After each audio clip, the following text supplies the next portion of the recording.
Buenas tardes. Bueno, pasamos a la última mesa del día y vamos a presentar primero a Maaike Nauta de University of Groningen y va a hablar de prevención indicada para los trastornos de ansiedad en un entorno escolar. Yes, it works, right? Or not? Yes, it's good. Okay. Well, thank you so much for the invite, first of all, by UNAM and also the University of Sevilla and of Ulysses. I'm really happy to be here today and to be one of the speakers after such very nice presentations before. So thank you very much for having me. So my background is a professor in clinical psychology. I work both in the university as the chair of the Department of Clinical Psychology, but I'm also a clinician. So I also work at ACARE, which is a center for mental health care for children and adolescents. I mainly work with children with anxiety, depression, and OCD. So that will be most of my talk. And my research is mostly about anxiety. So that's why I think I should focus on anxiety. And that's I think it's a very important topic to discuss anxiety. It's because everybody's anxious, obviously, but there's also anxiety disorders. And we would call it a disorder when someone has longer, more excessive anxiety and it interferes in daily life, or maybe also in development. Sometimes you see it interfering in development rather than daily functioning. It's quite prevalent. The onset is often before the age of 25. There's often co-occurring problems. And it's quite persistent. So if it doesn't change, if the trajectory from childhood to adolescence to adulthood doesn't change, then we will have anxious adults as well. And it's also been called anxiety as a gateway disorder, meaning that many of the people who have mental health difficulties when they're adults, they report to have had anxiety as a child. And we also, if we follow up even kids with like dog phobia or smaller anxieties, that we see that they have a much higher chance of developing mental health problems later and not just anxiety.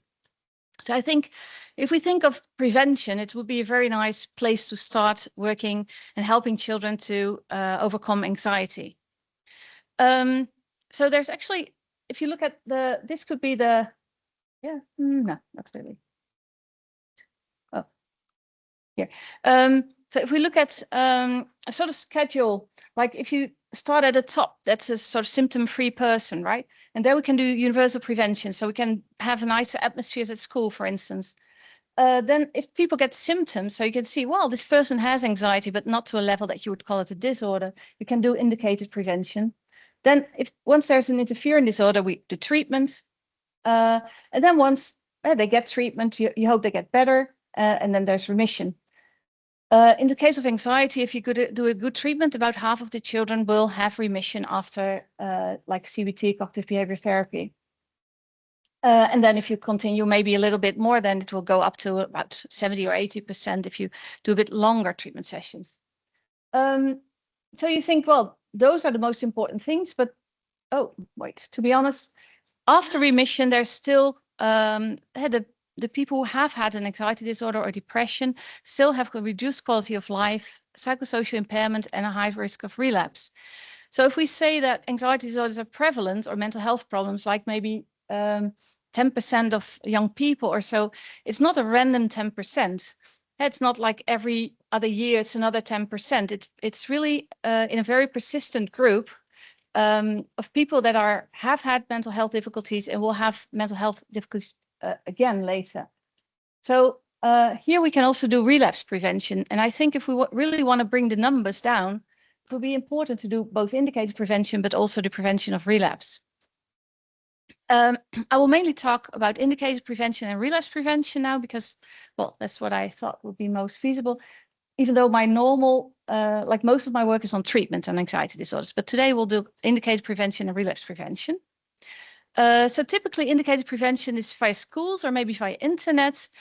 You screen people for anxiety and see if they self-report some symptoms, and if they score high and they also want to work on it, then you can enter them into an indicated prevention program. It's often a group training, especially at schools, but of course online it could also be an online individual treatment.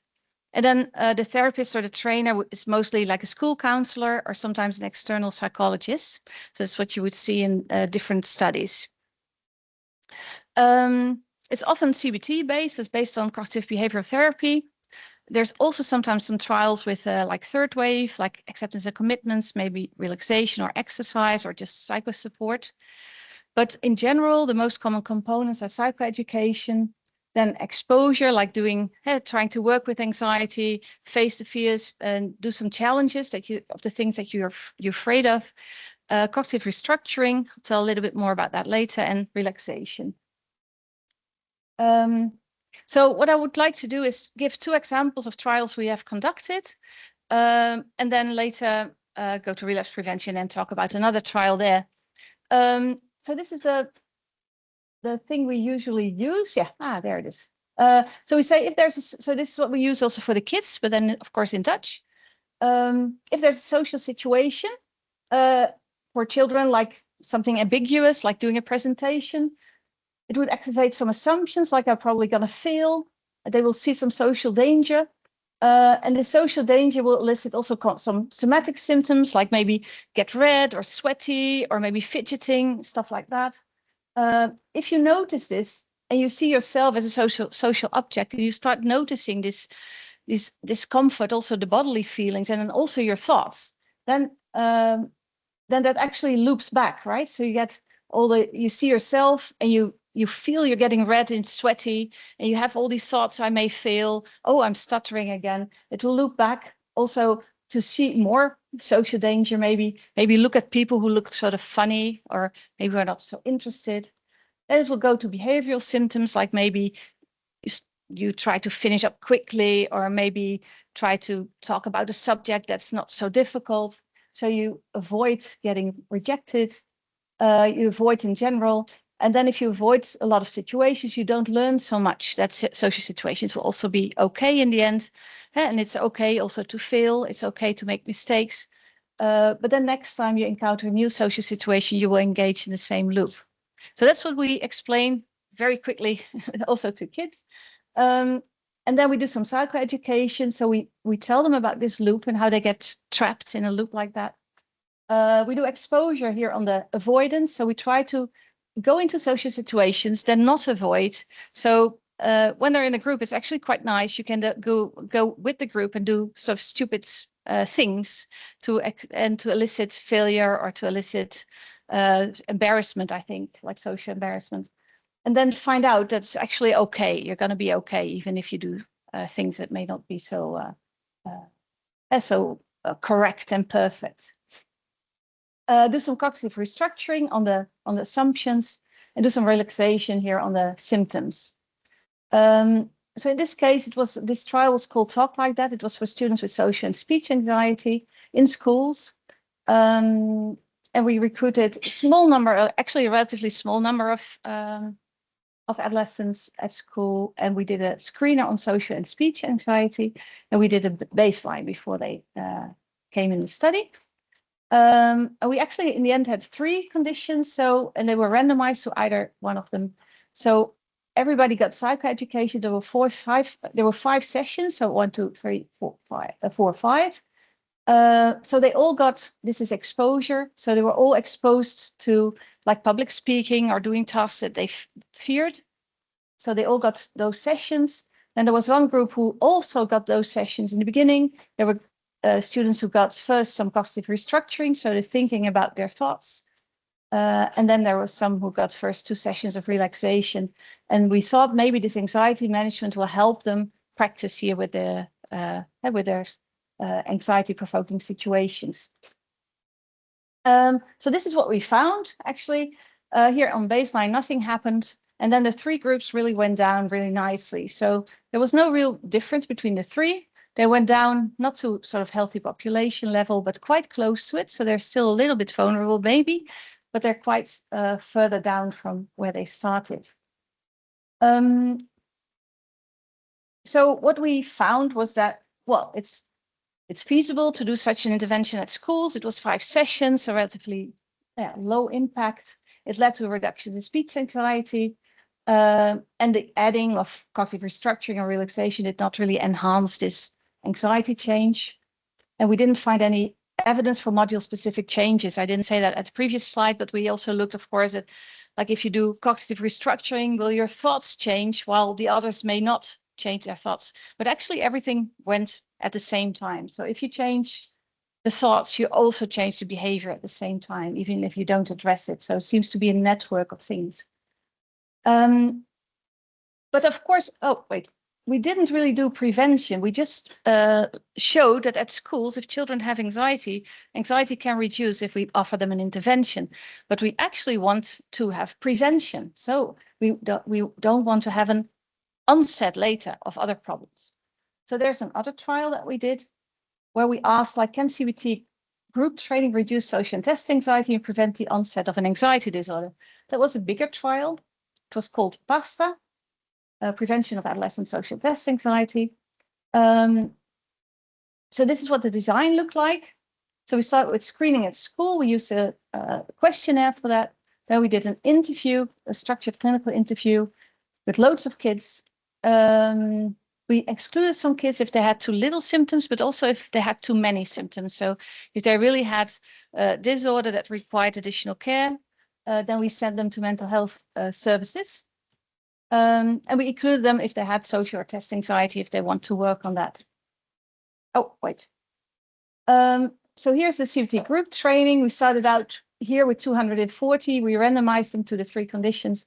And after 2 years, we had about half of them left. So it's not great, but it's okay.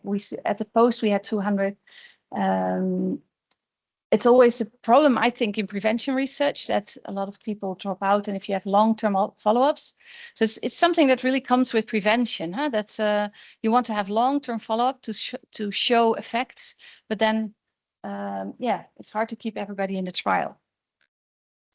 So we did this group training. This one had 10 weekly sessions because that's what in collaboration with the schools, that's what they thought was good.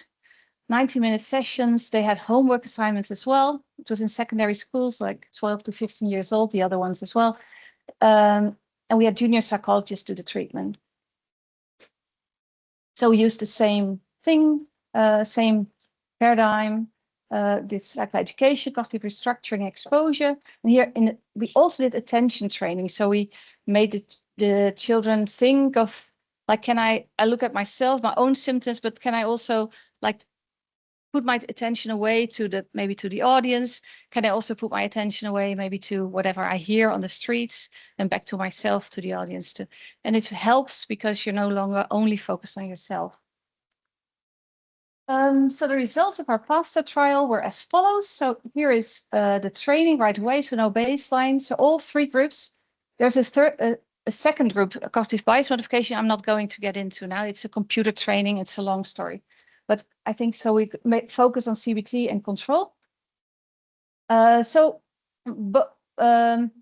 the CBT or in the control group, there was some change, but not major. But they did go do better. And the other 2 groups were here. And there was a significant difference here for social anxiety. If you look at test anxiety, the results were similar, even though the test anxiety stayed more stable. And the other ones went down. So, and there were at more points in time, there was a significant difference. So yes, we can reduce social and test anxiety, mostly in the short run. But what was strange, maybe you also noticed, what we think, of course, is that if you don't do anything, then anxiety should go up, right? Because that's our basic premise. But we didn't see that. It actually went, well, a little bit down. So I was surprised about that. And our power was also based on, like, this one going through the roof and those going down, right? We didn't see that. And then how about preventing a disorder? Well, that was even more tricky. So let's see here. This is a CBT condition. So at pre-treatment, there were a little bit of kids who already had an anxiety disorder because if they had a small, like not so much interfering, we kept them at school instead of referring to mental health services. So here you would expect that it would be stable or go down maybe. So it went down, so that's good. So this is maybe what you want, right? So it goes from, it goes down in the number of disorders. But then if you look at the, here, so ignore the blue ones, but this one, actually in a control condition, it also went down. So that's not really what we want, is it? So it's really hard to get a grip on prevention, like preventing the onset of a new disorder. So this is basically what I think I already said. So it seems feasible. You get reductions in social anxiety, in test anxiety, also in the long run. But we had a very low onset of anxiety disorders. We didn't really have this deterioration if you don't do anything. So we are a bit puzzled by that. If you look at the literature, I looked at a large meta-analysis, a network meta-analysis with loads of studies in it. And they actually have the same, I wondered again, I look into this meta-analysis, what do they see in terms of anxiety reduction, but also in terms of prevention? And it's actually very much the same pattern. We find reductions of social and test anxiety or other anxiety problems in schools, but we don't really get to prevent the onset of a disorder, which is quite, well, I don't know, bad, discouraging. So yes, we can do it, but we need to, think more about this, the onset of disorders. Then how about relapse and prevention of relapse? It's very important. Relapse rates in depression are up to, like in 15 years, up to 72% of kids, these young people who have a depression after having had a depression. And anxiety is a bit lower, but still about half of the kids come back to mental health care. So it's a large problem. That's the numbers are much higher than for indicated prevention. So I think if we want to get the numbers of prevalence lower, then we have to work on relapse prevention.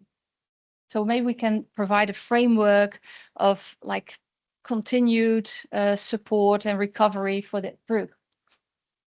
So we did a systematic review to see if there's evidence actually for having these relapse prevention trials, interventions. So we found quite some evidence for CBT-based relapse prevention interventions, but only for depression. So if you do a CBT kind of relapse prevention program, relapse is half as likely, and the time to relapse takes longer, which is very important, I think, when you work with young people. Even if it's like half a year longer before you get the new episode, there's a half year of learning, being resilient, building on relationships. So it's very important if you can postpone. That's also a very important outcome. So we didn't find anything for anxiety. So then we started a trial. Yes, I will finish this. And we'll try. Sorry? Okay, good. And we started a large trial that's actually still ongoing. And we wonder if monitoring and some personalized apps, so it's an online thing, it's not a school intervention, but it's an online individual intervention.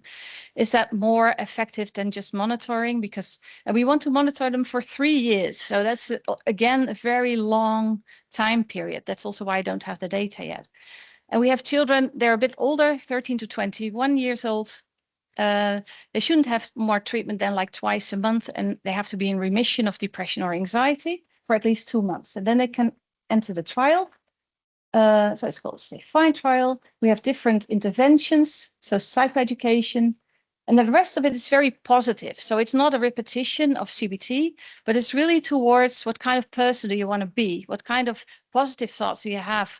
How can you act like you are that positive person, or these positive assumptions? How can you challenge yourself to engage in activities that you really want to, because that's your values and your goals? And how can you engage in it even if you feel like it's a bit difficult? That's so enhancing positive effect, behavior activation, wellness, sleep, and exposure. And they can choose of those, they get those 3 always, and they can choose from those 5. And it's guided by an expert by experience, the whole thing. Looks a bit like this, the whole design. So I said, so this is the 0 month, here's the intervention, and then we keep following them up, and we're here now in the trial. So the primary outcome is here. So I don't have the data yet, but we're here now. So I think next year or so we'll be able to share with you what happens. One little thing I wanted to acknowledge is that it's very difficult, I find, in prevention to have people engaged in prevention. And I think it's sort of natural if I tell you now that the kids of highly educated people who follow postmaster university training, like you guys, that your kids are very much at risk for anxiety and depression. And also your partners are very much at risk. I'm not sure if I could motivate you to come for 10 times to discuss this and to build on a prevention kind of intervention. It's very difficult because people generally think it's not about me. So also here, for our Stay Fine study, we did recruitment via mental health institutions, but we got most of them through social media. So our colleagues, professionals, they don't talk about relapse. At the end of the treatment, they will say, oh, you're doing so great. And I trust that you, with all these skills you've built and your family and your friends, and you will do great. So we did a qualitative study to find out what happens. And indeed, professionals say it's difficult to bring it up. It's difficult to motivate people. Young people want to close the chapter of going to mental health care. So it's very difficult to motivate them to engage in additional care. And the young people themselves, they acknowledge there's a relapse risk. They actually say, yeah, about half people will relapse, but not me, because I learned those skills. I have these friends, I have this family. So of all the kids we spoke to, none of them said, I will be at risk. So that's tricky because we know that about 50% will relapse.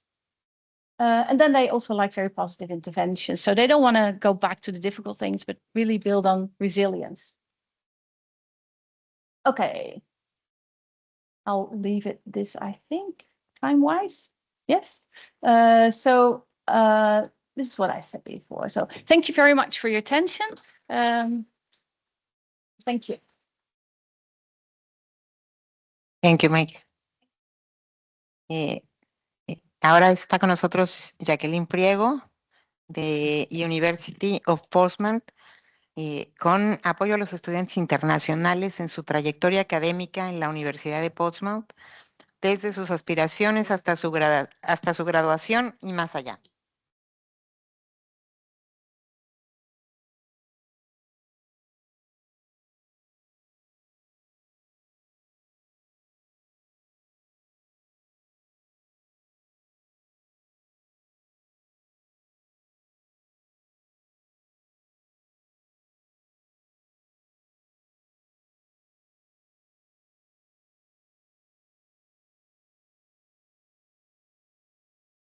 Buenas tardes. So I was told to prepare in English, and I'm very obedient. So I have prepared in English and for 15 minutes, and hopefully the system will pick up my accent. My name is Jacqueline Priego, and I am here today. It is a pleasure to be here with you all. I come from the University of Portsmouth. As you can tell probably from my accent, I am originally from Mexico, but I was myself an international student nearly 20 years ago, and I am a psychologist by training. However, today I am here with a slightly different hat, not as a psychologist, but as a person in a position of leadership within the university. And because I think the levels of analysis of what we can talk about are going to be different in relation to what our colleague has just been discussing. I hope it makes sense in a second. Anyway, I work in the Faculty of Humanities and Social Sciences at the University of Portsmouth, and my position is Associate Dean for Global Engagement. As part of this post, we look after our international students. However, within the university context, we acknowledge that we don't have the a resource-intensive support for mental health, as you would have in an intervention of the scope of what we have been hearing just now. Also, in the UK, what happens in relation to those interventions, unless they are a proper trial, like what we have just heard now, is that they would be provided by the state, and therefore our students would need to go through the healthcare system, etc., and get a proper appointment for that. That wouldn't be provided within the university. So I thought I would share with you a flavor of the different services that we have for all of our students, but also in particular for our international students, for two reasons. First of all, because I know that UNAM has its own global engagement internationalization strategy, and that you receive a huge number of students every year.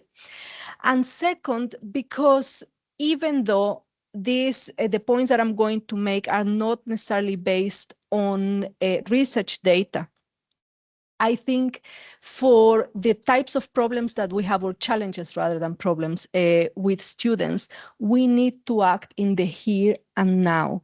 So there is no time. So in the UK, bachelors are 3 years, as I think you have them here in Spain. We have masters of 1 year and then PhDs of 3 years. So we don't necessarily have the time to follow up with students, and the majority of the interventions are going to be super short term.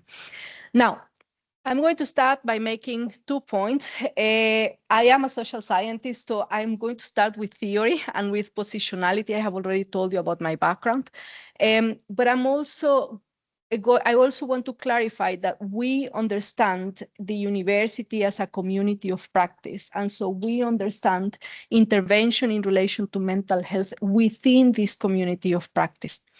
Now, I said I was going to start with theory. It's only 2 concepts that I'm going to leave with you that to me are very important so that we understand mental health in the context of current students. One of the things that can happen within psychological interventions is that the individual may be considered in isolation, like every child is the same, or every international student is the same. And within sociological approaches to social psychology in particular, we consider a theory that is called intersectionality. It's very easy. And all it stands for is the acknowledgement that we all have different layers of disadvantage. What do I mean by that? Typically, whenever we discuss gender, I don't know if it has been discussed today at any point, then we would know that there is one gender typically disadvantaged. However, it's not the same in every single context. It is not the same a white woman from a high class who has been highly educated to PhD level than a man with a dark skin who speaks originally a different language, who may be illiterate. Okay, so even though it is a man, it doesn't mean that he's going to have advantages in life just because he's a man, but because there are interlocking layers of disadvantage. Typically, we would think about gender is a key one, race, and class. But colleagues have incorporated a number of points, including sexual preference, for example, and I'm going to talk about that in a second, and non-binary genders and things like that in a second. So anyway, this is the first point, the acknowledgement that even though I'm going to talk about students and international students, it's not that every single student is different. It is. There are commonalities, but what we need to acknowledge in common is those different layers and how they are going to play out with the other, in particular for international students. So again, it's not the same international students from English-speaking countries coming to the UK who are native speakers and may have, I don't know, a US or Australian accent, than student, as I was 20 years ago, with slightly different color of skin and with a strong accent. Now, that's the first point. The second is transitions. And this is, you may think, well, do I need a concept? Like, do I need theory to talk about a concept as easy as transitions? I would argue that we do, because typically what would happen with the interventions or how we think about the student journey. Thank you. I will go. Yes. Is that we would think in a linear way. And actually, I'm going to present in my next slide a linear way of the international student journey. However, we need to acknowledge that students are engaging with the world, making meaning, and sometimes back and forwards in relation to a number of relationships that are not necessarily linear. Sometimes they can be detracted from the things that they are doing within university. They may lose some time, or they may fail some of the modules. So all of those things are continuous negotiations, and they are, especially our students at undergraduate level, at a very important and formative part of their lives, in which they are negotiating transitions to the job market, to an independent life, for example. They may be questioning their sexuality, etc. So all of those transitions interlock at the same time.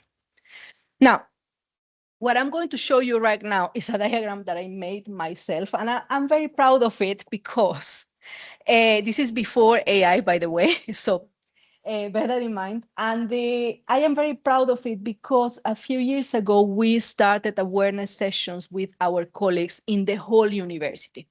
Why did we think that this was needed? Well, because of the public discourse in relation to migrants and in relation to international students. We are seeing that all over Europe. Is not different in the UK.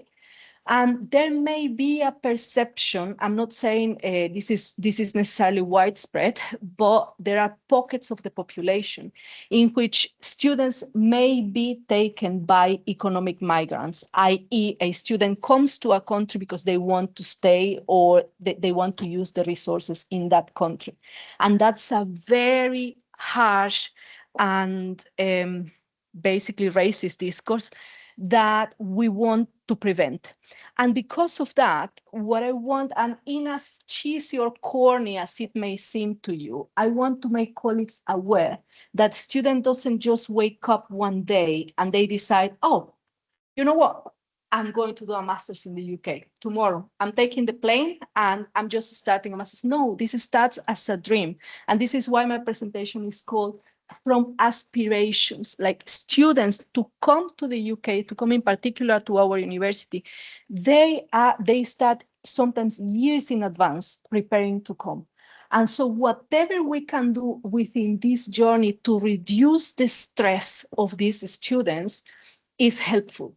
And you may think, oh, why would that be stressful? Isn't this just part of life? Well, imagine, I once, not in my university, but a few years ago, I met an international student whose family had mortgaged their house for them to be able, from Guatemala, for them to be able to go to the UK.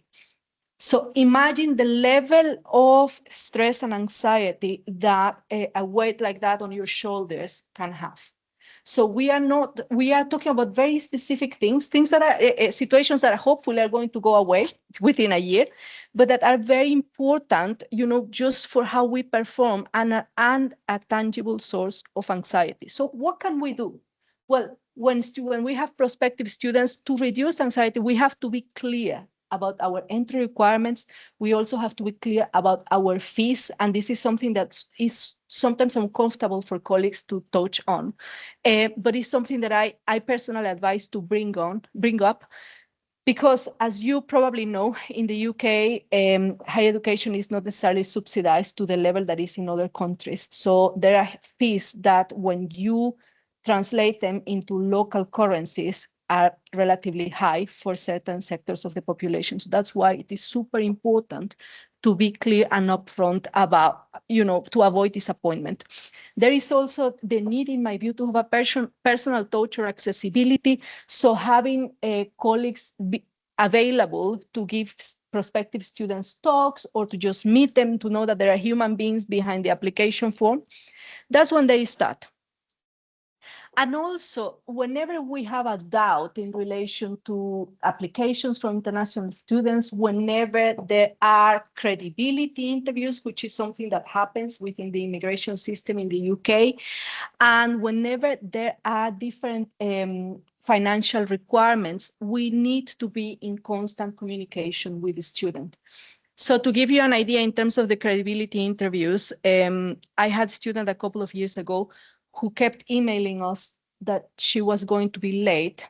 She was coming from the Indian subcontinent. And I kept getting these emails from my colleagues in registry asking, can you authorize for the student to come late? And I would say, yes, of course. Yeah.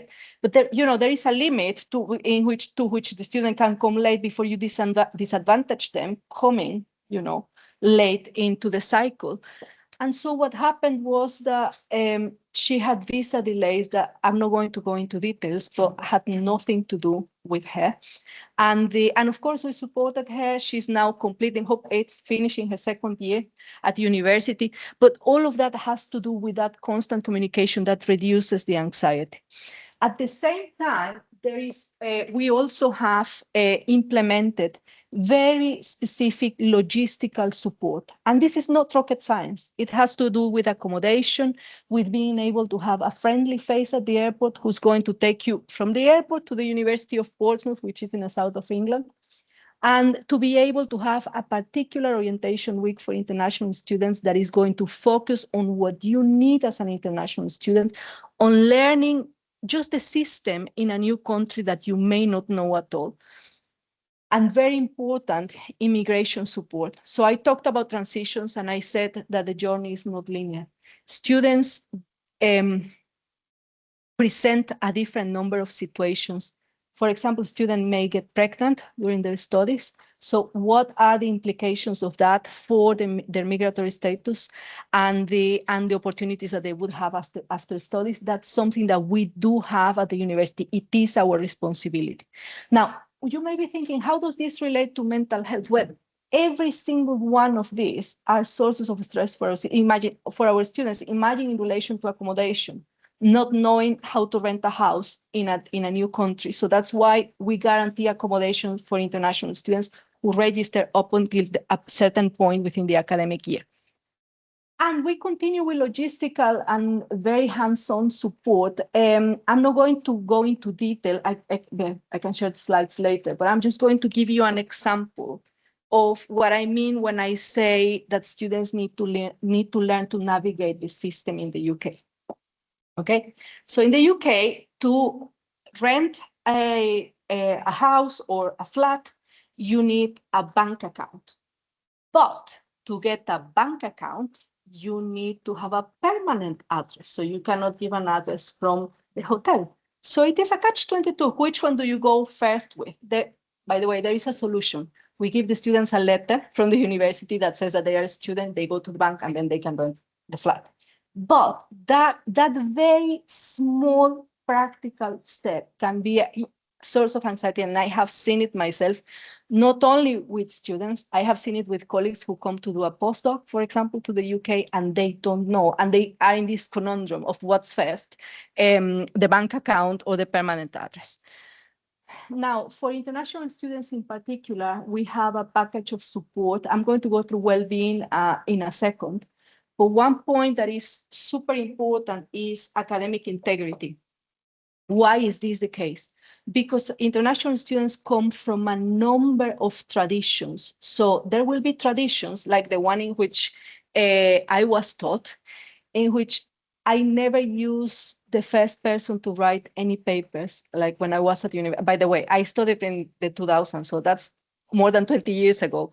But I was explicitly told, like, who are you to write an essay in the first person? Like, I think, I argue. And these are skills that we are going to demand from students and that are going to be helpful for them if they are going to access the UK job market. Okay, so we need to prod them to perform in those contexts. Now, we'll also have international students who may have been educated in traditions in which they are prompted to repeat, I was going to say regurgitate, but that's not what I mean, to repeat the exact words of elders or other scientists word by word without quotation marks, because that is a source of admiration and a demonstration that you do know and can recite those words word by word. Now that, if you do that in the UK, as if you do it here, is plagiarism. But that doesn't mean that the student is doing it intentionally, and we need to be there to provide all of that support. Now, everything I have told you up until now is, I would argue, the remit of the university. So this is what we can offer, like an intervention at the level of, oh, the student has a disorder, etc. That would be the remit of the state. And I'm going to tell you how we make the referral in relation to that. Final thing, at the University of Portsmouth, we take pride in supporting our graduates up to 5 years after graduation with dedicated career support. I have been for as many years, as I said, in the UK. This is my 4th university. I have never seen 5 years of support after graduation. Now, that's for international students. Like, what is it that we have in terms of well-being support that is working right now? We have a comprehensive package of support that, as I said, is for the here and now. It's mainly based in cognitive and behavioral, short, very short, you could argue, micro interventions. And we have workshops, courses, and events. I'm going to show you what I mean by events in a second. Very importantly, well-being support groups, and these are peer support groups. You can see what we have in there. Bereavement, we have neurodiversity. The body project is in relation to body image, specifically for students who identify as female. And we also have transmission, and this is for students who are either transgender or non-binary, or they think that this would be a particularly appropriate group to join in relation to transgender issues. Very importantly, for international students, we have a multi-faith chaplaincy. Now, research shows that for any community, in particular migrant communities, religious associations can be a sort of peer support. And this is why for us, the chaplaincy is one of the key places where our students go and meet. And when we say multi-faith, we have chaplains from a number of religious denominations that I'm not going to go in detail into, but I can tell you later if you want. I'm mindful of the time, so yeah. We also have access for our students to apps, self-help applications, and a range of online tools that they can access immediately. Now, when I said events, I mean things like this. These are photographs taken in the past Feel Good Festival in 2026. This festival, we hold it on the exact day of Mental Health Day. In March. And when I say we, I should give the credit to colleagues who actually do this, which is the student support in general. And what you can see there are the short actions that I was talking about, from a therapy dog to working with seeds and the drawing. These are the kind of interventions that I was talking about that are in the here and now, and they are very specific, and they have to do with, coming together and perhaps reducing a bit of anxiety in the colloquial way in which we would talk about anxiety, not as a disorder. Now, let's finish off with one type of intervention that I think the university should be particularly proud of. We started with this intervention as a pilot in my faculty a couple of years ago, thanks to one of my colleagues who looks after all of the students. And this is a new model of pastoral support. Why is it new? Because in the UK, traditionally, in the tutoring system, what you would have is that each student would be assigned a single tutor. So that would be me as an academic with my students. And then what would happen is that this student would come to you as an academic to your office hours, and they would say, oh, I need to learn what's the question for the essay, how can I structure my essay? So they would have specific academic questions. But because you were also their personal tutor, they may come to you with housing issues. They may talk to you about suicidal thoughts. They may come to you with talking about a problem with their family, if they experience fraud, a number of things that as academics, I trained as a psychologist, but I have never practiced clinical. So I have no skills nor information to support, and it is not our job. So this is a traditional model. What we have done is that we have divided up the labor, and we now have what we call student success advisors. We try different names, by the way. This is the most culturally sensitive for everyone. And what my colleagues do is that they are available for students throughout the academic year, and they are the ones who perform the triage. So they can They have all the information about all university-based services. They can also help students navigate the UK system, if it is the welfare system or if it is the health system. They have the skills to show them how to do all of that, talk about opening a bank account, going to the general practitioner, etc. They can also refer them to professional services if that's exactly what they need. And on a practical way, they can also guide students in terms of their entitlements academically.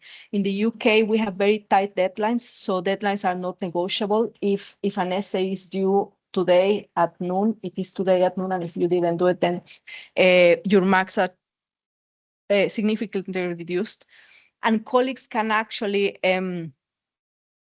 work to grant extensions to students if they meet certain conditions. They can also refer them to in-sessional English if certain skills need to be enhanced with their language.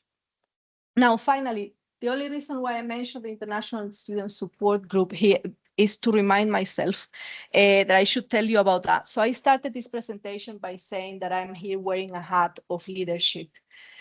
What I have presented to you today is the package that we have within the university. And as part of that, we hold a leadership group that I have the pleasure to chair in relation to international student support, in which we deal with the day-to-day issues in relation to international students. Again, it is not for us as a community of practice to take care of mental health at the level of disorders. That would be, yeah, I'm finishing. That would be a part and parcel of what the state needs to do. But we keep reviewing our systems and our provision. So this is it from me, and thank you for your attention.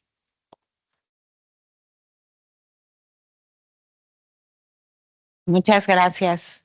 Muy esperanzadora en estos tiempos, esta intervención. Y bueno, en línea tenemos a Kevin Rigaid de la Université Côte d'Azur y va a hablar de intervenciones específicas para la salud mental del estudiantado, aprovechar las creencias sobre mindfulness y la autoeficacia para fomentar la resiliencia tras contratiempos académicos. Yes, do you hear me? Do you hear me? Hi, do you hear me? Bueno. No, ahora sí. Hi, do you hear me or not?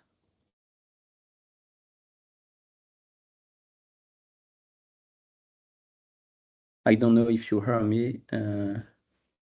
Maybe if I...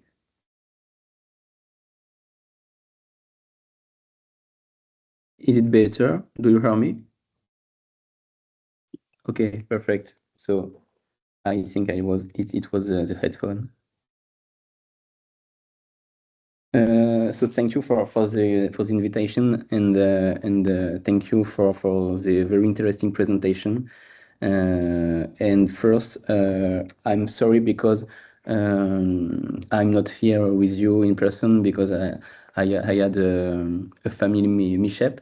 But anyway, so I will share my screen. I think I can share for the presentation.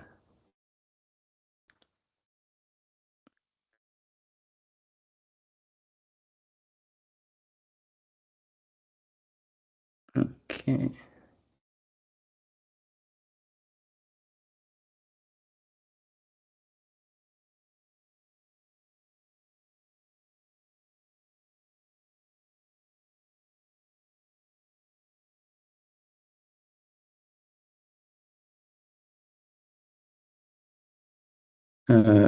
I cannot share my screen.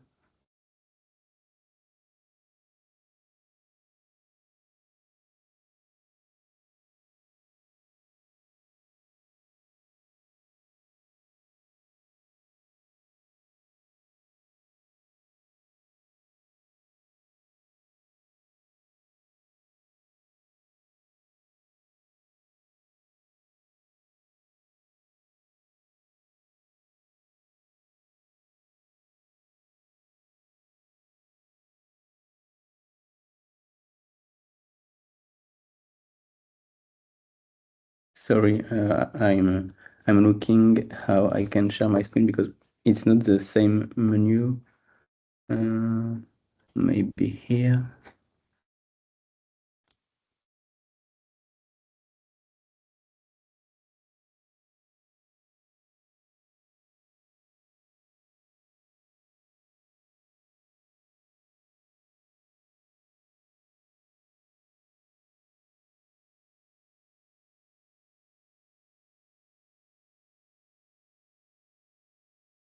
Okay. Let me know if you see my presentation. Cool. Perfect. So sorry for this inconvenience. So yeah, I am Kevin. I'm a postdoctoral researcher in France at Côte d'Azur University in the south of France, in the LabCOS laboratory, a laboratory of psychology, so social psychology, cognitive psychology. And what I want to share today comes from my doctoral work. I defended my PhD since almost 2 years, in September 2024. So I will share today a part of this work. This work looked at how students navigate academic setbacks. So it's those moment of failure or criticism that can really derail someone, especially early in their studies. And the specific angle I chose is what psychological resources help students stay mentally healthy when things go wrong, and can we design brief intervention to improve those resources.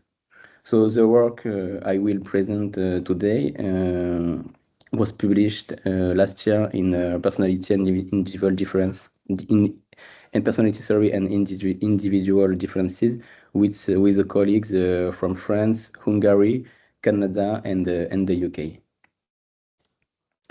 So I'll take you through the background and the two constructs we developed, then the method, the result, and I will close with what I think this means for practice and for future research. So the starting point is a framework of RISE intervention. So it's a concept developed by Greg Walton in the US. The idea is that brief, targeted psychological intervention can have outsized effects on well-being because they don't try to change anything. They change how people interpret a specific situation. For example, during my doctoral work, I adapted a growth mindset intervention from David Yeager and colleagues.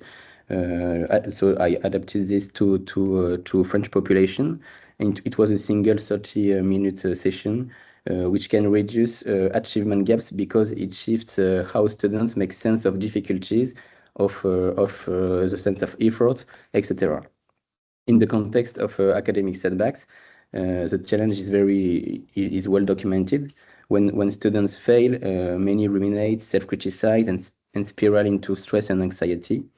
Particularly first-year students, because they are in transition between high school and the university. And yet, most mindfulness research focuses on threat mindfulness or formal practice, and very few studies have asked what are students' intention and beliefs specifically around using a mindful strategy after a failure.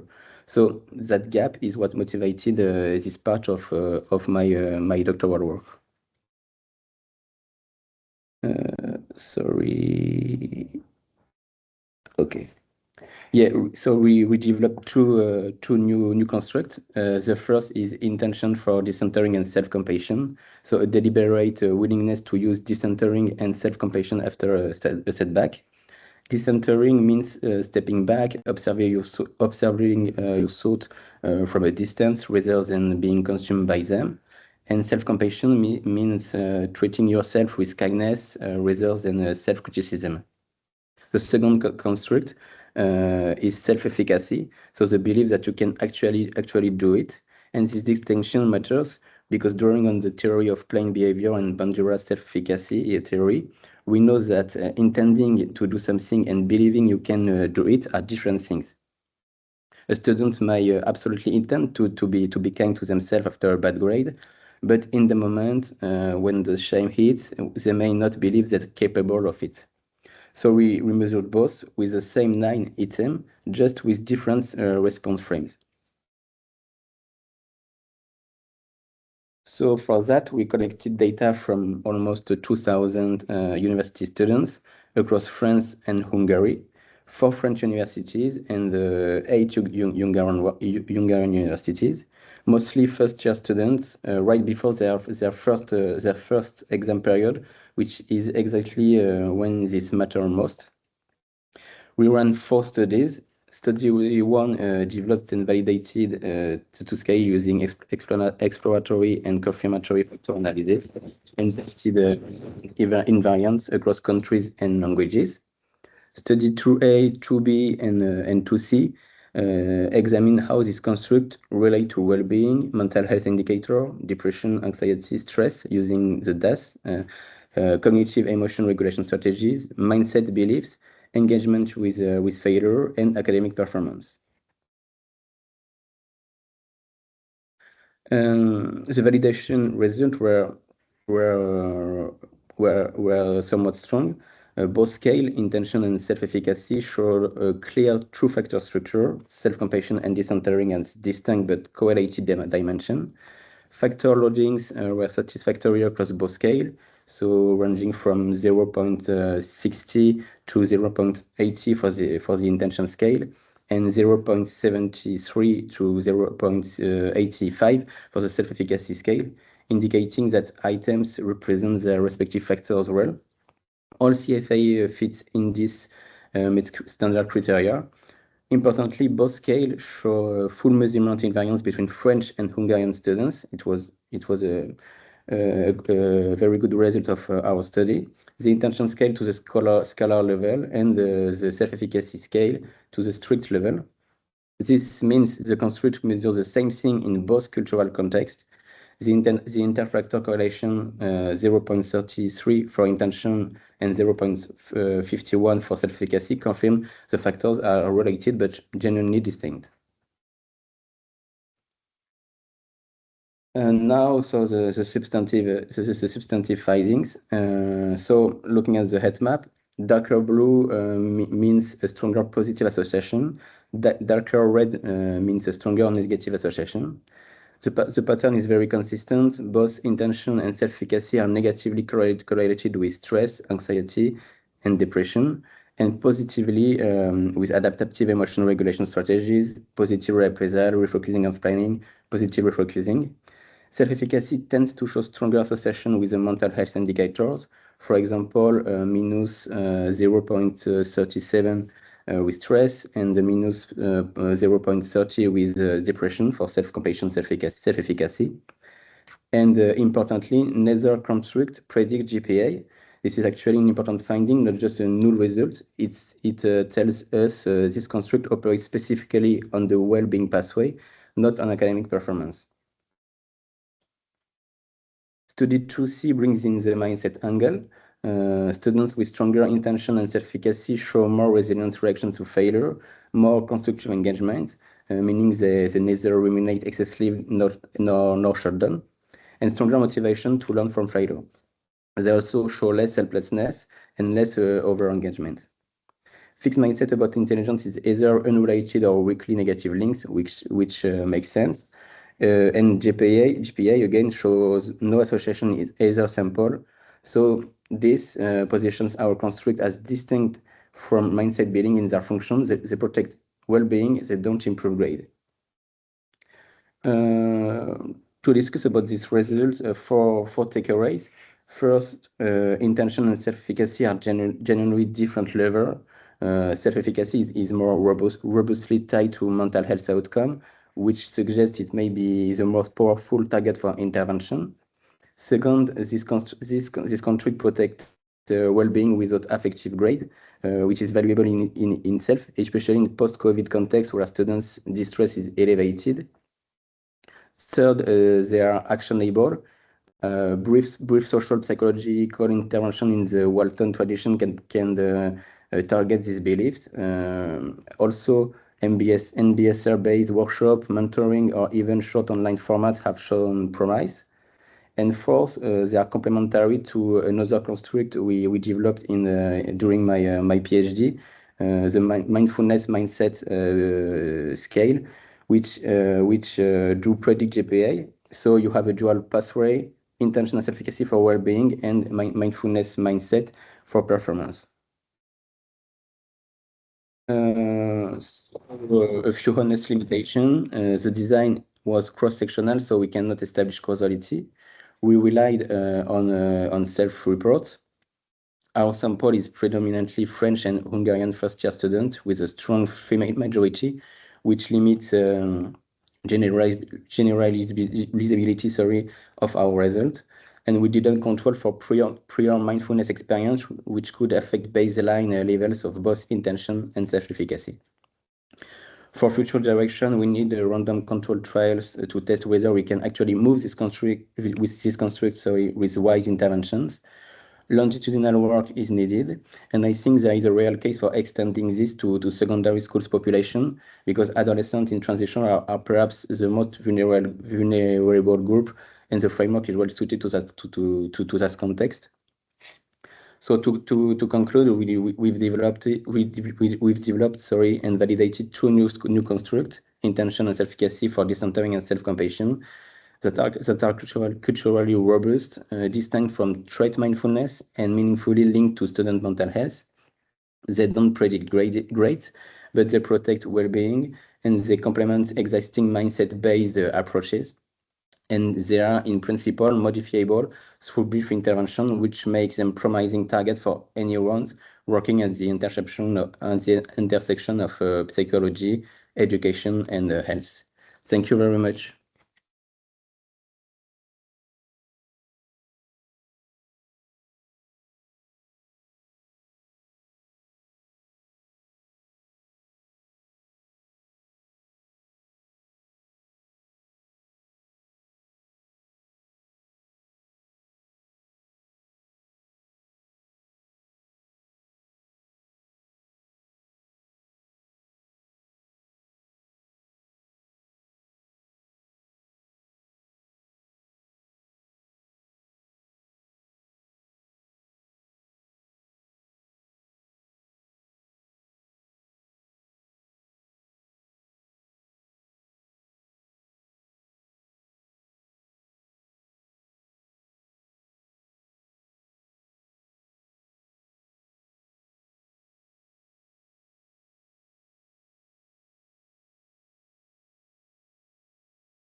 No se va a ver, no se va a ver.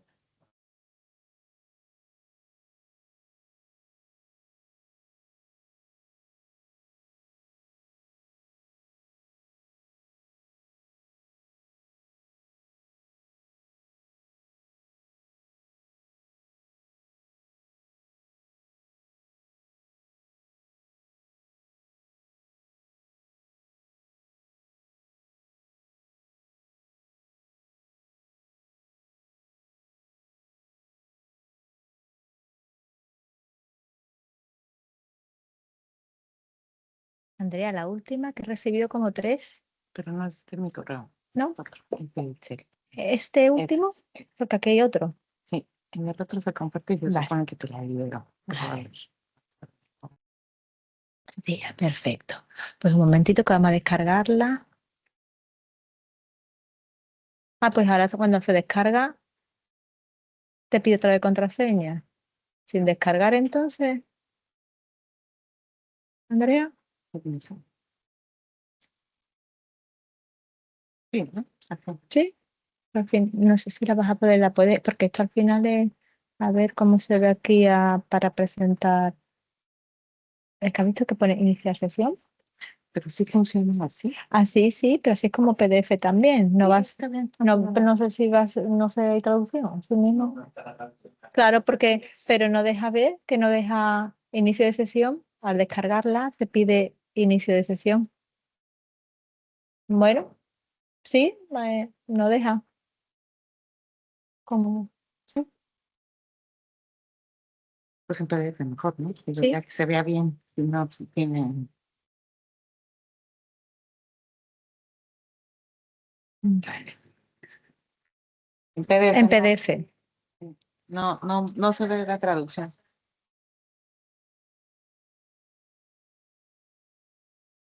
Ok. PDF no va a poder traducirlo. No, ni este tampoco porque no está bloqueada la sesión.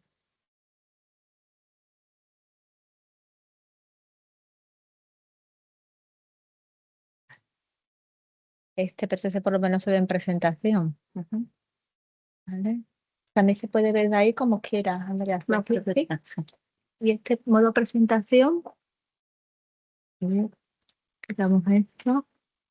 Aquí no, vista. Donde está firma, Elena, compartir. ¿No hay modo presentación aquí, Elena? Entonces, sí. ¿Cómo lo paso nada más? Sí, pues se puede pasar con la Ok. flechita, con el ratón o dándole. A ver, no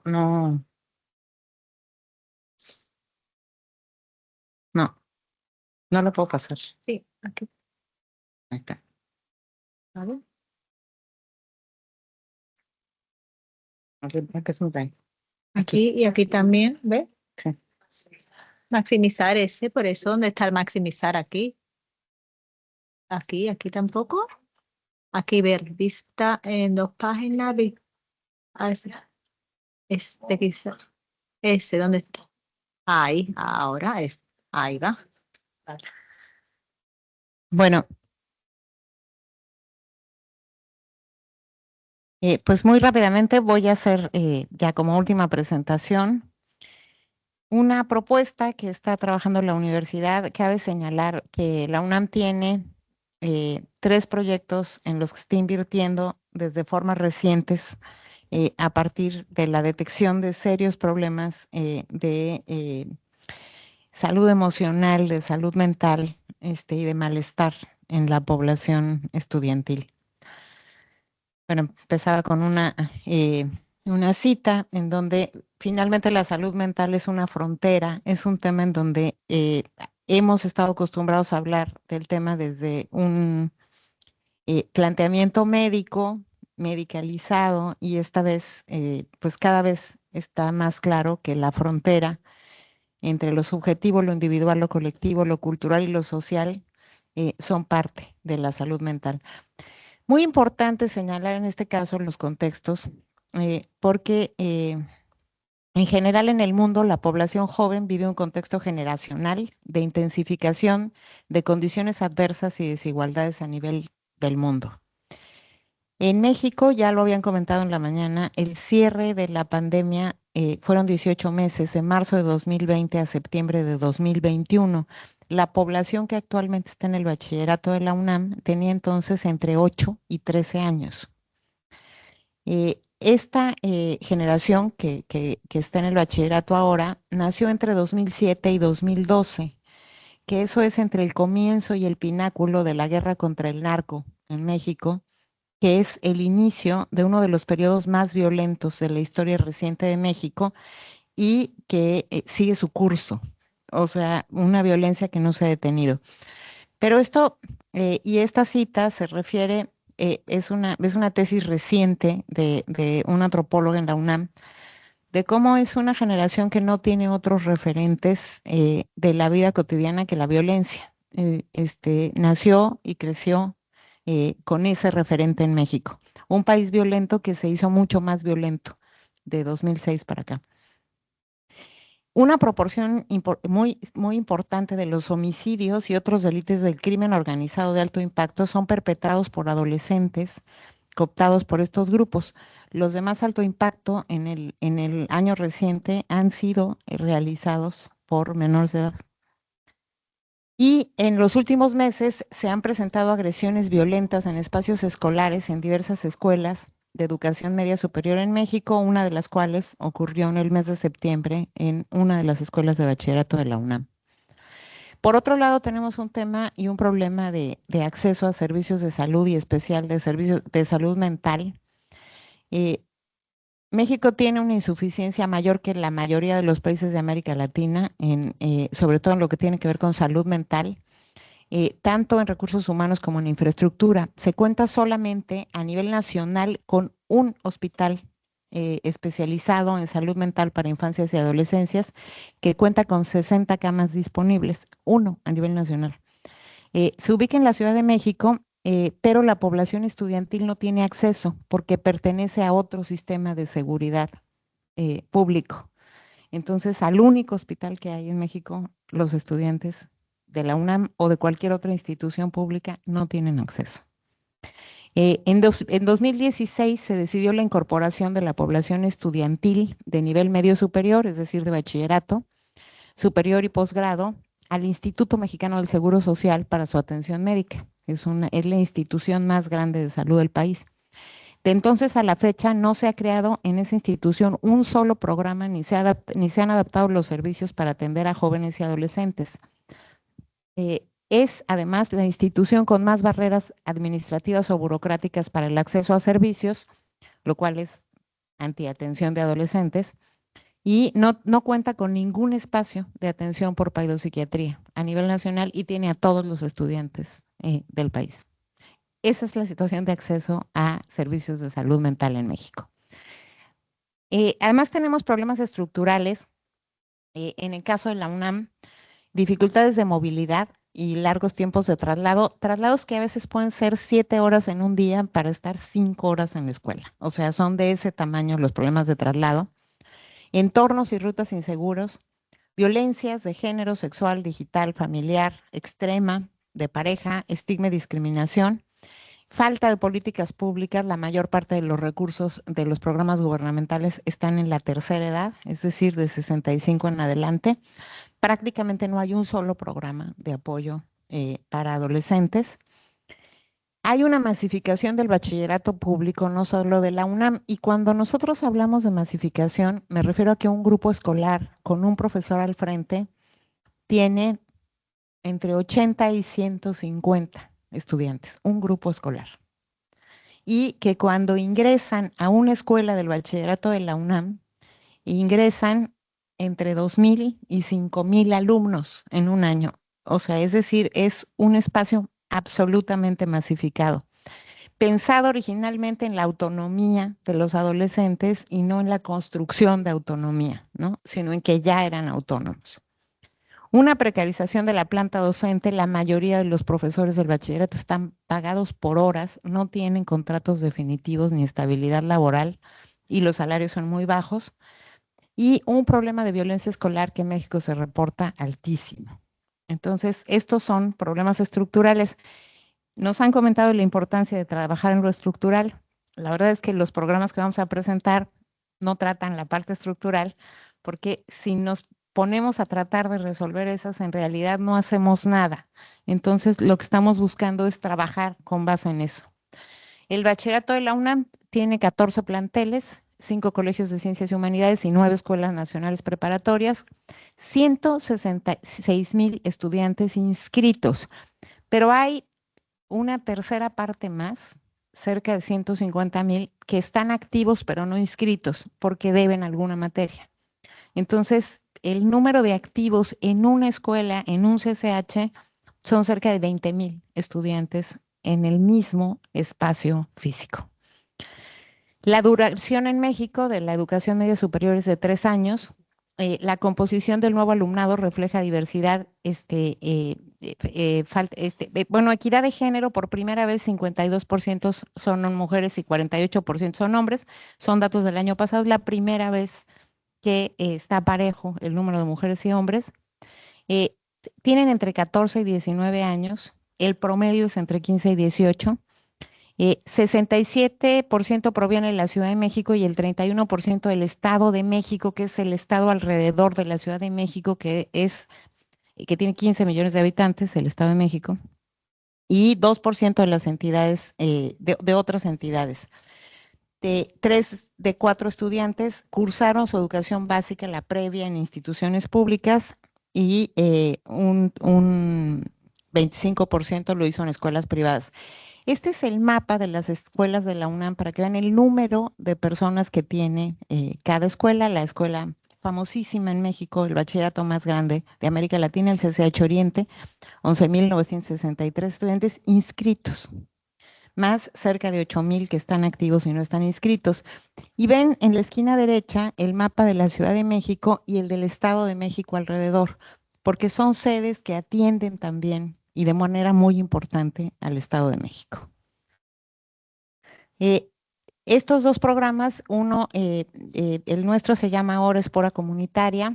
Espora Psicológica es un programa que lidera el maestro Vicente Zarco, que es un programa, una intervención masiva de psicoterapia corta, con 14 sesiones, y es una psicoterapia masiva que tiene, el año pasado hizo más de 7,000 intervenciones de 14 sesiones en estudiantes en el bachillerato universitario.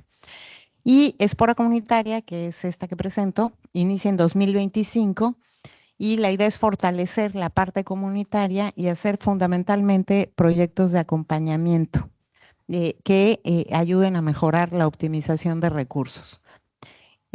Este proyecto comunitario es una red de cuidado colectivo que reconoce que la salud mental no se limita al ámbito clínico, sino que se enraiza en la vida cotidiana y en las relaciones entre estudiantes, docentes y personas del entorno familiar y comunitario.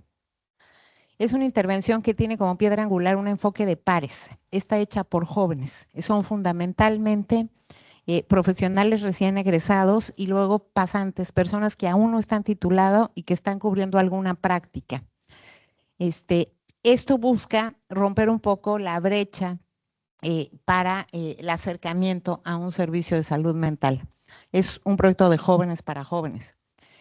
Busca ser integral, intercultural, con perspectiva de género y empática. La atención diferenciada es un elemento fundamental frente a la burocratización de los servicios del país, que consiste básicamente en que no es la estudiante o el estudiante quien se tiene que adaptar al proyecto, sino es el proyecto quien se adapta a la necesidad de los estudiantes.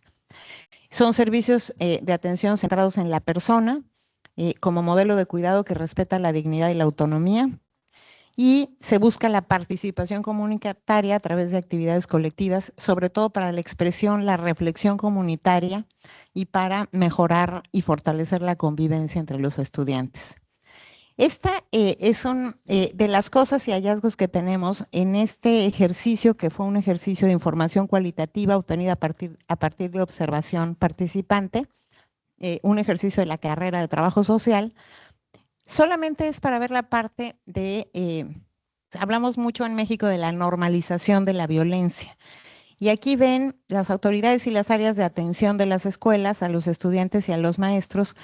Y la pregunta es, ¿cuál es el problema que más problemas de salud mental causa entre los estudiantes? En el caso de las autoridades, el primero es el consumo de alcohol y el segundo la violencia familiar.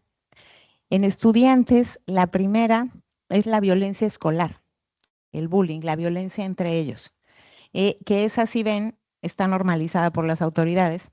En segundo, el consumo de alcohol, que los propios estudiantes lo registran como un problema grave. Y el tercero, la sobrecarga de trabajo. Para los maestros, el primero es la violencia escolar, la violencia entre ellos.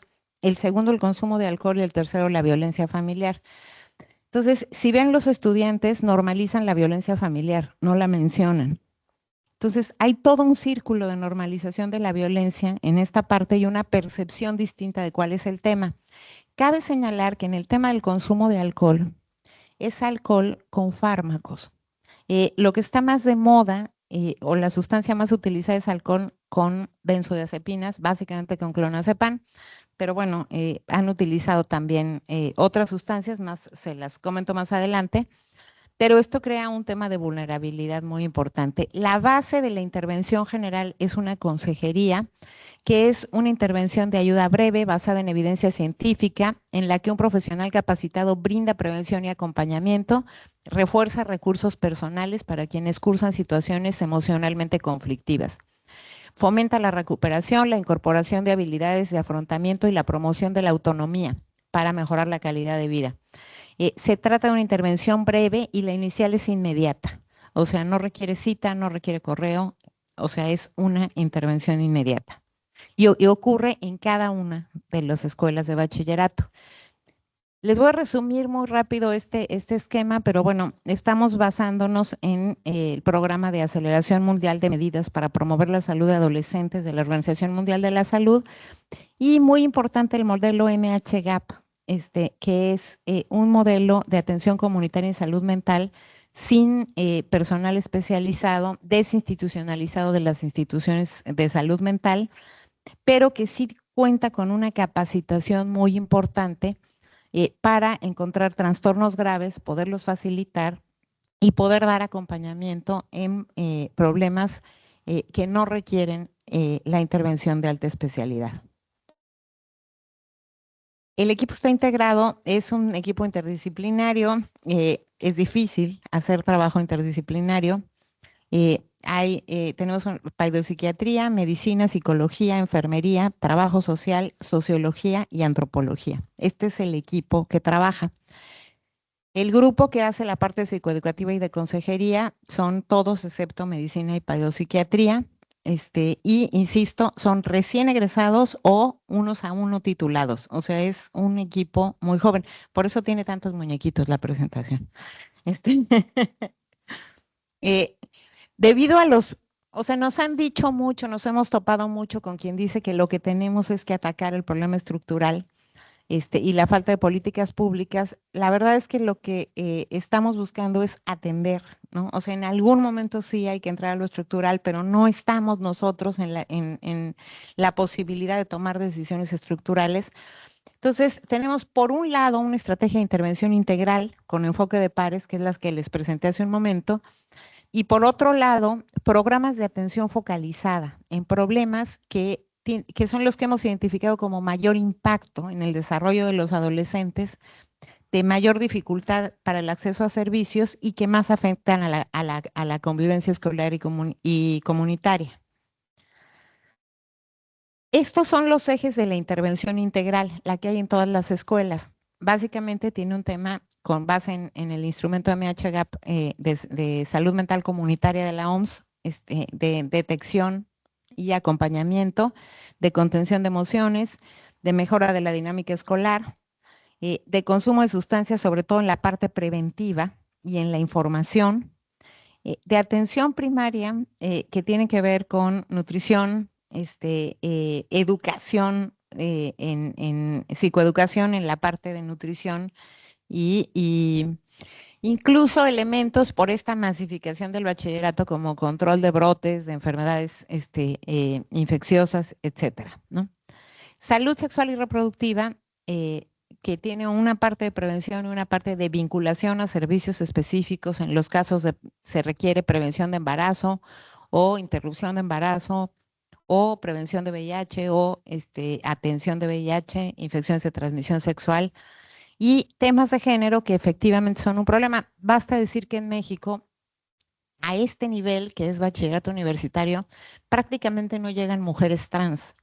Hay hombres trans y personas no binarias, pero las mujeres trans son excluidas desde la educación básica y en general no llegan a la educación media superior. O sea, sí, o sea, es un retrato, este retrato de adolescentes que sí establece por qué México, pues no es un país desarrollado, pues, o sea, sí tiene o sea, componentes de desigualdad muy graves, ¿no? En el proyecto de atención focalizada, básicamente estamos incorporando conductas disruptivas, en general conductas violentas, en donde buscamos conflictos recurrentes en distintos contextos, riesgo de exclusión social y abandono escolar, con el fin de fortalecer la regulación emocional, el control conductual y las habilidades sociales. Otros problemas de conducta muy frecuente, trastorno límite de personalidad y consumo problemático, básicamente con dependencia a sustancias. El alcohol en general lo combinan con antipsicóticos, benzodiazepinas, opioides, dextrometorfano, no otros opioides, dextrometorfano y marihuana, básicamente.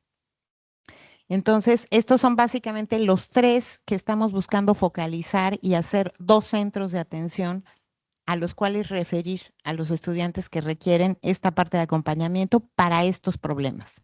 No son las intervenciones generales en todas, es focalizar estos y hacer programas específicos. Este tema de las conductas disruptivas, pues, o sea, sí es un gran riesgo. Y yo les diría que hay un papel de los medios también. O sea, Estados Unidos tiene una cantidad de ataques en espacios escolares y en México se promueven, o sea, los ponen como si fueran noticias. O sea, cuando tuvimos la agresión en la escuela de la universidad, bueno, el muchacho se hizo famosísimo, nadie se acuerda de la víctima, ¿no? O sea, todo el tema de los medios está puesto sobre el agresor y pues finalmente sí consigue esta parte de notoriedad a partir de la agresión, ¿no? Entonces,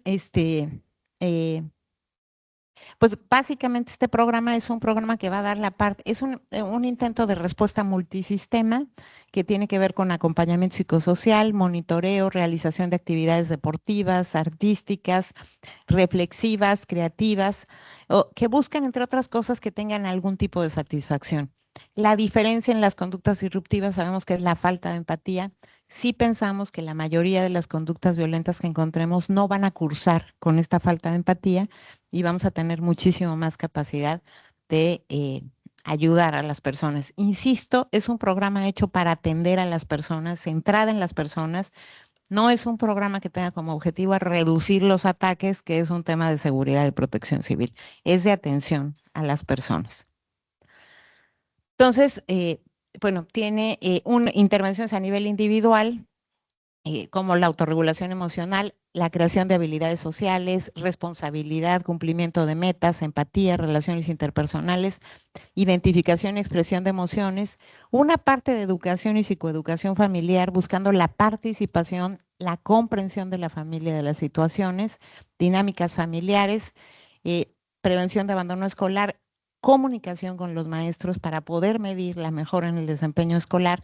Y básicamente lo que estamos buscando es que estos muchachos socialicen en ambientes controlados, porque el bachillerato universitario no es un ambiente controlado. Nos hemos hecho la pregunta, honestamente, de si un bachillerato así de masivo es un factor protector para los y las adolescentes, y realmente en muchísimas ocasiones nos ha quedado claro que es un factor de riesgo y no un factor protector. Entonces, lo que estamos buscando es focalizar en estos casos y promover básicamente que puedan desarrollar habilidades sociales en ambientes más controlados, haciendo actividades deportivas, culturales, ambientales, cursos de cocina, es decir, pero en ambientes que no tengan el nivel de ruido y de hostilidad que tiene un bachillerato público en México, que es absolutamente masivo. Un paréntesis más, en la educación media superior es quien tiene menos plazas en México. O sea, hay más plazas para entrar a la universidad que para la educación media superior. Entonces, o sea, pensar en que se le quite lo masivo es reducir el acceso de los estudiantes al nivel medio superior. Por eso el tema estructural es tan complejo. De hecho, se acaba de inaugurar una nueva universidad, pero nivel medio superior no, ¿no? Entonces sí es un problema. Esta otra la menciono porque por ahí lo dijo en algún momento, me parece que la colega de Francia, pero el tema interdisciplinario es un tema, o sea, es decir, la confianza social, la paciencia y la capacidad de adaptarse a diferentes personalidades, situaciones e intereses son elementos cruciales para el éxito del trabajo interdisciplinario. O sea, es muy fácil tratar de establecer un enfoque. Una disciplina es finalmente un lenguaje también. Entonces, lo interdisciplinario implica hacer una conversación con lenguajes diferentes. Pues un gran reto es esta parte de la comunicación en el interdisciplinario. Estas son fotos del equipo que pueden ver que son bastante pares. Están chiquitos los muchachos. Entonces, por eso les decía, la presentación tiene tantos muñequitos. Es una apuesta de la universidad con la dirección de la maestra Marilena Medina Mora al frente de los servicios de salud mental de la UNAM. Desde septiembre del año pasado yo llegué también en ese mes. Y el maestro Vicente, que sí tiene 11 años trabajando en cada una de las escuelas con esta intervención de psicoterapia de 14 sesiones gratuita en todos los planteles de la universidad. Algunos de los espacios sí es la universidad más bonita del mundo, eso sí es. Y a mí, bueno, esta cita siempre me parece como es el centro y el inicio de lo comunitario, de la comunicación de nuestro Octavio Paz. El mundo cambia si dos se miran y se reconocen. Muchas gracias.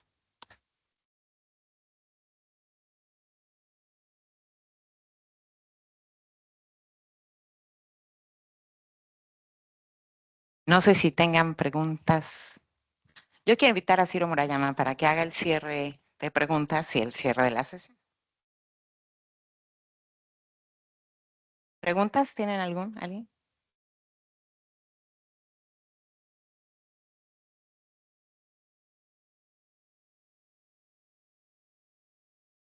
Muchas gracias. Yo quería comentar que este programa Espora también está a nivel de posgrado.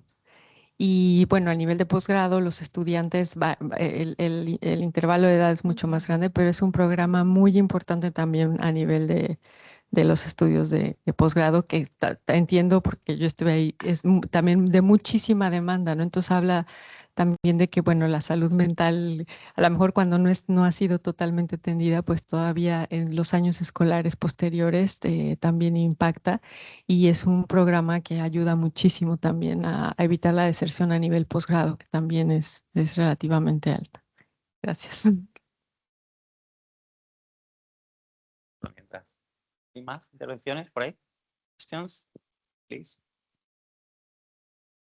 Yes, thank you very much. I have a question to you, Jacqueline.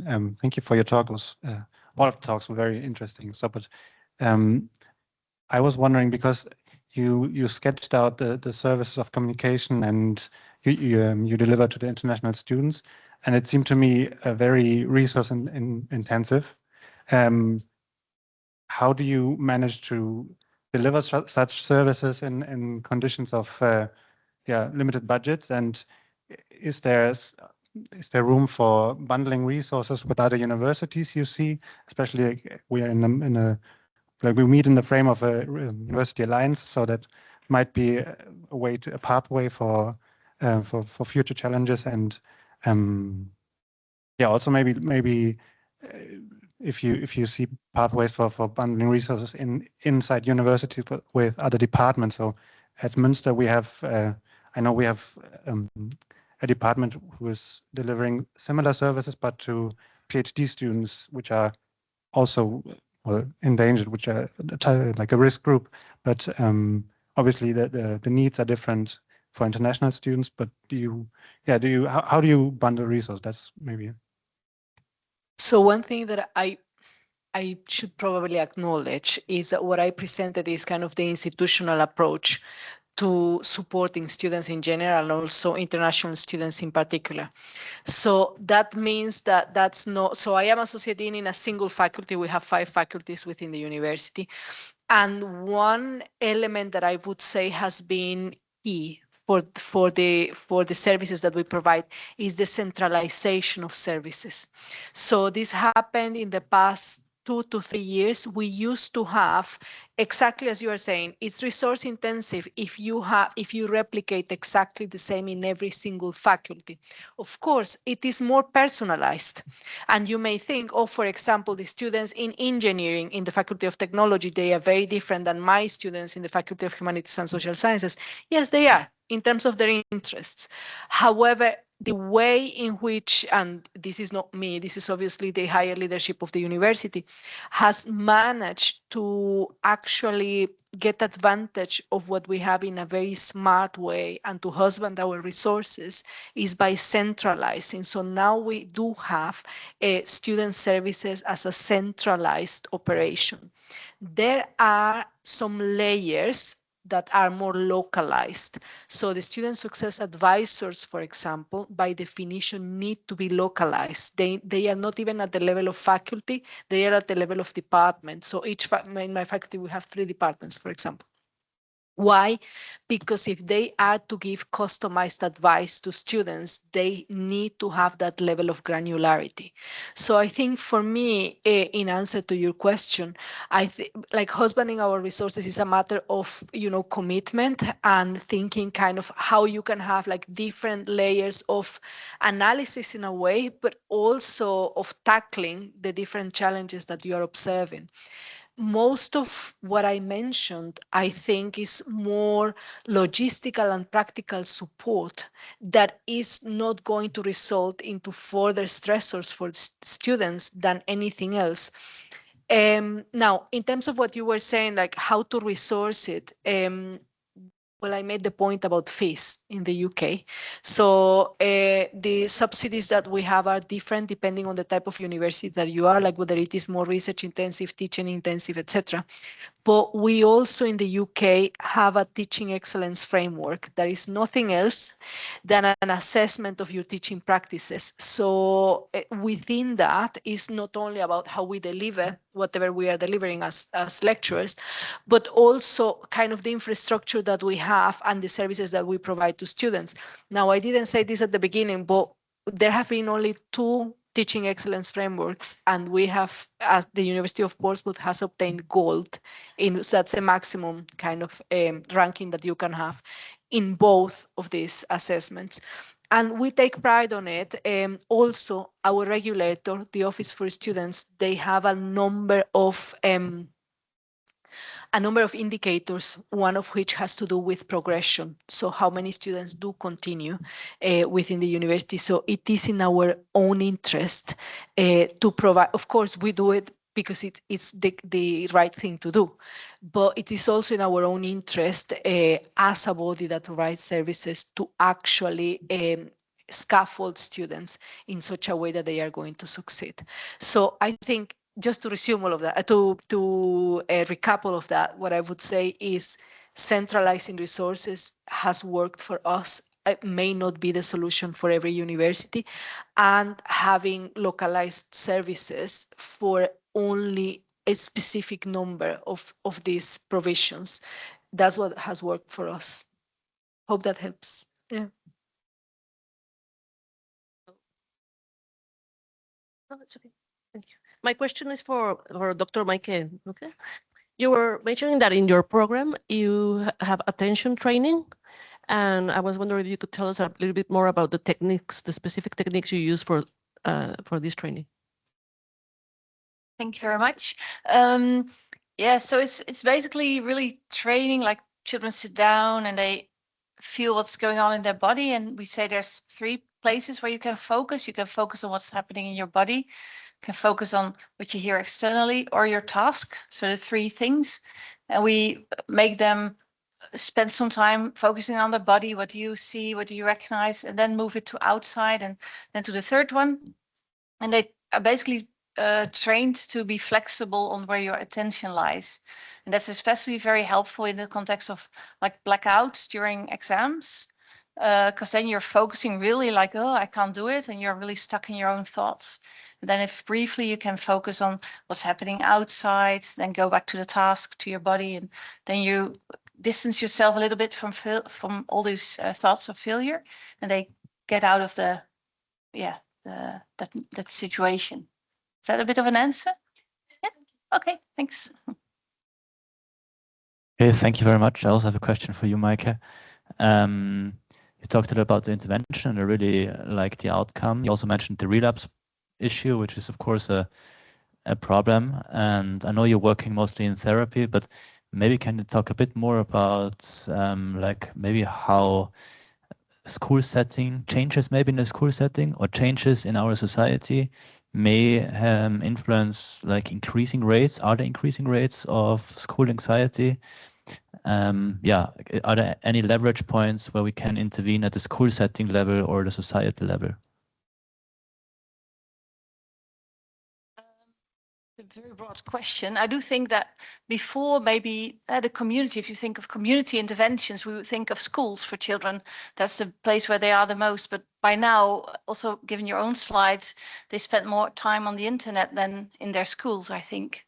So I suppose we have to deal with that, right? So we have to teach them the digital literacy, things like that, but also build like trustful information for the kids where they can find information on anxiety, depression, or anorexia, all the other things that we've been talking about, and not just by recognizing, but also how you can overcome it, like give practical advice. So I think we have a long, well, not maybe long, but we should really prioritize now, like the use of AI, social media in the context of treatment and prevention, to not only as a problem but also as a solution to it.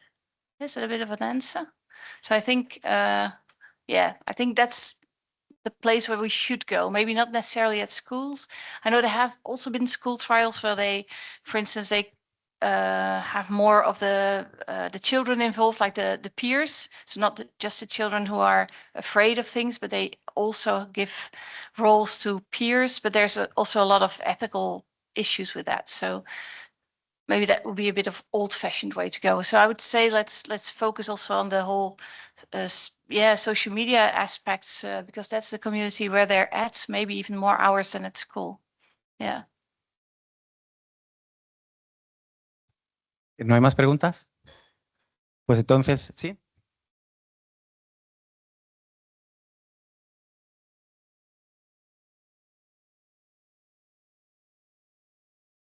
Thank you very much for your presentation and for being here.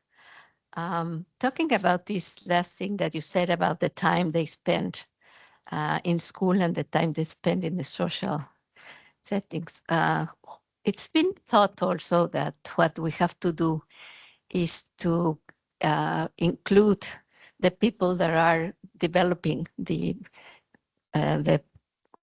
what children and adolescents are seeing in the networks, and with the interventions that like make a program that where the children play, to have a specific time that they can use it, and then turn it off, and they will not be able to speak to them again.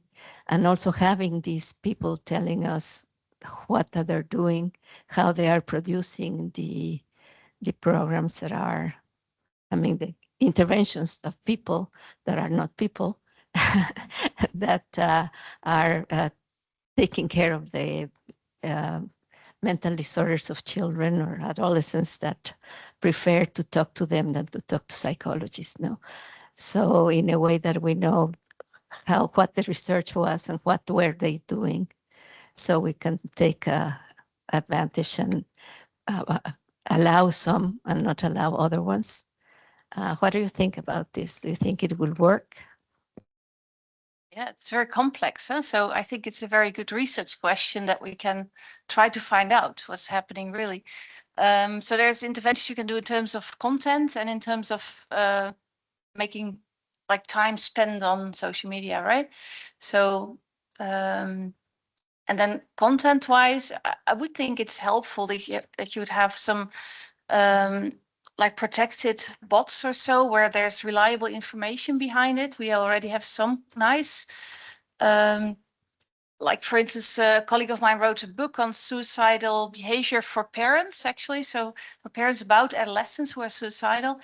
And then the book is connected to a chatbot. And as a parent, you can, it's just a WhatsApp application, actually. So you can say, I'm worried about my child, and you can say things that the kid is doing. And then it will give advice like, hey, it's also like, they're at that age, it's also normal. They withdraw a bit, you lose contact a little bit. It's sort of normal. But they also say, what's the red flags? And then you say, well, I'm really worried because, and you have an event, and they give different advice.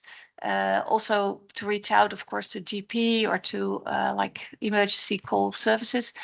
And I really like that, because if you would ask as a parent that question to ChatGPT, for instance, you'll get very friendly but very supportive information. So they'll say, oh, very supportive, you feel really hurt, but it doesn't really give answers yet. Like maybe you can do this, or maybe you can go there, or that's going to be helpful. Yeah, so it's more supportive than proactive or stimulating agency in the person that is, yeah. So I think that's going to be really helpful, I think. if you have some content protected chatbots or so, instead of, because otherwise you get all the information, like including all the influencers, and there's probably much more data from the influencers than even from research. So yeah, so I would like to go there. We have a grant out. Yeah. Yeah. Yeah, that'd be great. Yes. Thank you. Yes. ¿Más preguntas? Bueno, pues entonces, antes de pasarle el testigo a Ciro, al representante de la UNAM en España, Ciro Murayama, sí que me gustaría agradecer las excelentes intervenciones y presentaciones de todo el día de hoy. Nos vamos a ver mañana aquí de nuevo a partir de las 10 en el aula 2. Y también quería agradecer especialmente, además de la presencia y la participación de quienes están aquí y están en el streaming, nos están acompañando online, de mis queridas y querido compañero Carmen, Elena y Rubén, por la coordinación técnica de este evento. Un aplauso, muchas gracias. Sin ellos no habría sido posible, y menos si lo dejan conmigo, les digo que no. Así que ya sin más, Ciro, por favor, si quieres clausurar este primer día, muchas gracias. Gracias. Bueno, yo también debo comenzar agradeciendo a los 12, en realidad 13 ponentes magníficos que hemos tenido a lo largo del día de hoy. Nuestro propósito era iniciar con la construcción de una red universitaria de reflexión, estudio y atención a los crecientes problemas de salud mental adolescente. Hemos visto que en los distintos países se trata de desafíos que se están incrementando, se disparan todos los indicadores: suicidio, intento de suicidio, ansiedad, depresión, estrés académico y estrés en general. También creo que ha quedado claro que esto no es un problema estrictamente individual, biológico, o que vaya a ser resuelto a través de una aproximación estrictamente médica. Es un problema con múltiples causas y conexiones, complejo, propiamente un problema de salud pública, un problema social que tiene raíces estructurales, que además se multiplican por el hecho de la presencia de las redes sociales. Lo explicó muy bien Rafael. El comportamiento de los chicos y chicas puede ser orgánico, pero de quienes diseñan las redes sociales no lo es. Hay una estrategia para crear adicción y se permite que los contenidos sean disruptivos para gente que está formando su personalidad con pornografía, violencia, de tal manera que también las grandes empresas y la marcha de la economía global está incidiendo en este problema, que hace que los problemas de desigualdad, de vulnerabilidad que ya existían en nuestras sociedades se recrudezcan. Y si bien reconocemos que sin justicia social no hay salud mental, desde la universidad no podemos esperar a que se resuelvan los problemas estructurales para intervenir y ayudar a nuestros jóvenes. No hay tiempo que perder. No nos podemos dar el lujo de esperar una o dos o tres generaciones. Cada persona es valiosa y estamos hablando sobre todo de intervenciones a nivel del entorno escolar, aunque tuvimos experiencias y exposiciones que van más allá del entorno escolar, y quien está institucionalizado, quien asiste a la escuela, está en una situación de menor vulnerabilidad que quien ha sido excluido ya de la escuela, y aún así encontramos fuertes desafíos. Así que se trata de un panorama complejo, crudo, pero la gravedad de esta situación hace también más grande la responsabilidad y la misión social de las universidades en nuestro tiempo, que tienen una motivación distinta al lucro, distinta a la ganancia. Son instituciones públicas que quieren contribuir al bienestar de sus sociedades, y eso es lo que haremos mañana, ya sin la presencia del público que agradezco nos haya acompañado a través del streaming. Vamos a trabajar para que este seminario no quede solo en la riqueza que se ha compartido hoy, sino que permita justamente dar continuidad a una red México-europea de reflexión sobre la salud mental adolescente. Ojalá que más adelante sumemos a otros países de América Latina también, que comparten desafíos similares a nosotros. Así que, pues como director de la UNAM España, agradezco a mis colegas de las otras sedes de España que han invitado a tan magníficos ponentes. También, por supuesto, a quienes nos han hospedado, acogido con tanta generosidad, a la Universidad de Sevilla, a sus técnicos, a sus profesores, autoridades, y claro que a la red Uliseus, que permitió también que vinieran profesores de distintas universidades a ser partícipes de esta indispensable reflexión. Creo que como universitarios hoy podemos cerrar la jornada satisfechos de lo que hemos hecho, de saber que nuestro trabajo no es eludir los desafíos, sino mirarlos de frente con evidencia científica y tratar de que los gobiernos, quienes sí pueden intervenir en los temas estructurales, lo hagan a partir no de la superchería, no del populismo, sea de izquierdas o de derechas,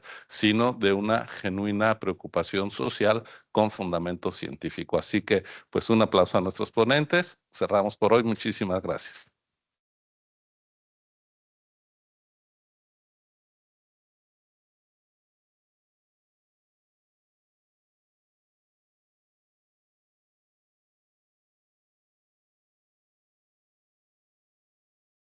Sí, claro que sí.